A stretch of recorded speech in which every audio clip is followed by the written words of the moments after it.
Welcome to INDINstories. A lot of people ask me where I get my stories from, and my stock answer is that I got them from people and places that I've met throughout the years. But a lot of Indians, whenever they tell stories, say I got this from my great-grandfather or something like that. But I never really had that luxury. The only one who ever told me a story was my grandmother, Noreen Chivety. She told me a Comanche story about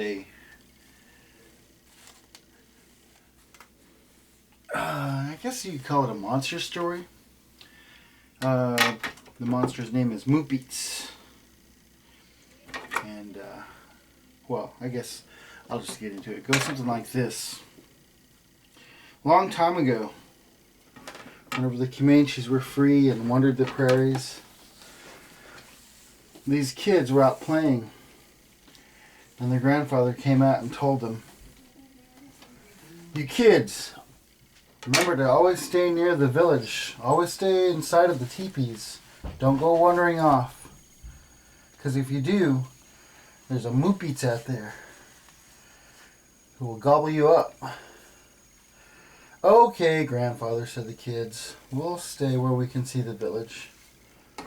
But as the day went on and they were playing and they started getting farther and farther from the village, they didn't remember what their grandfather said, and they just kept going farther and farther until finally one of the kids remembered, and he looked around and he didn't see the home teepees. He didn't see anybody. He said, "Hey, we need to run back to the village. Grandfather told us not to wander off, and here we are." And so they got scared and they started to run in the direction they thought the village was in. But it was not the right direction. And so whenever they realized they were going in the wrong way, they ran another direction. They just kept getting farther and farther from the village, and they just kept getting more lost and more lost. And then one of the kids started to cry. And now about that time, they were near the lair of Moopies. So he looked out and he saw those kids crying and making noise, hollering for their parents. And he was like, I was wondering what I was going to do for dinner. So he snuck up on them, saw that there weren't any adults around, and then he jumped out. "Rah! I'm going to eat you guys up right now." "Oh, no, no, no," said one of the kids. "You can't eat us. We're so dirty from playing in the dirt all day. You should let us go wash yourself over in that stream." And so Moopies agreed, and he let the kids go over to the stream. And then while they were splashing around, the kids decided to try to run away. And so they snuck off, made noises like they were still washing themselves, but they kept getting farther and farther. And Moopies looked up and he saw what was happening, and so he took off after them. "All right, you kids, I'm going to eat you up whenever I catch you." And so he chased them down, and then he cornered them by this big rock in a pond. "Rah! Don't try to run away again." And whenever he roared, he scared one of the little ones so bad he went nodding on himself. And the other kids knew what happened to him. And so they said, "No, Moopies, no, you can't eat us. You scared us so bad that this little one went queeked up." And so they said, "You've got to let us go wash him off. You don't want to eat no dirty kid, no messy, dirty kid."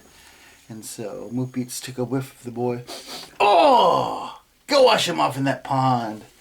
So they went down to the pond, and then one of the kids said, I don't think this Moopies can swim. Let's swim across the pond and run away so he can't catch us and eat us." And so they all jumped into the pond, and they swam across, and Moopies saw them, and he roared really loud. And they ran, we got to the other side, and they ran so hard, And that Moopits was like, you tricked me again. That's the last time. And Moopits jumped. He jumped so high that he jumped over the pond and he was off chasing those kids again. Well, whenever Moopits landed, he landed so hard that he woke up this little magical being who's a friend to little Comanche kids. His name is Ekakuda. And so Ekakuda looked out and he saw Moopits chasing those kids.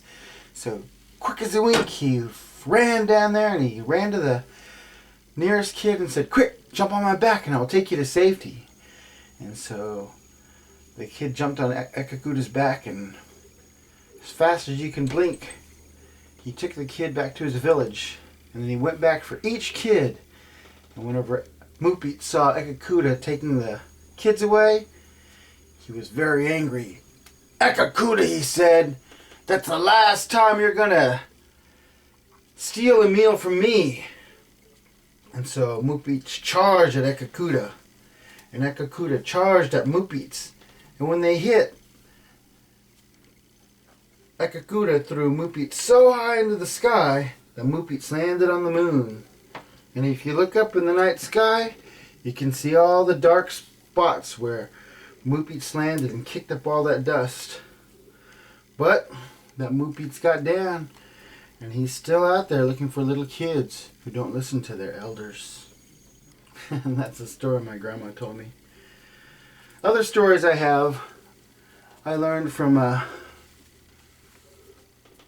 Indians whenever I was at Haskell Indian Nations University. And these stories I tell are Indian stories, and other stories I get from books.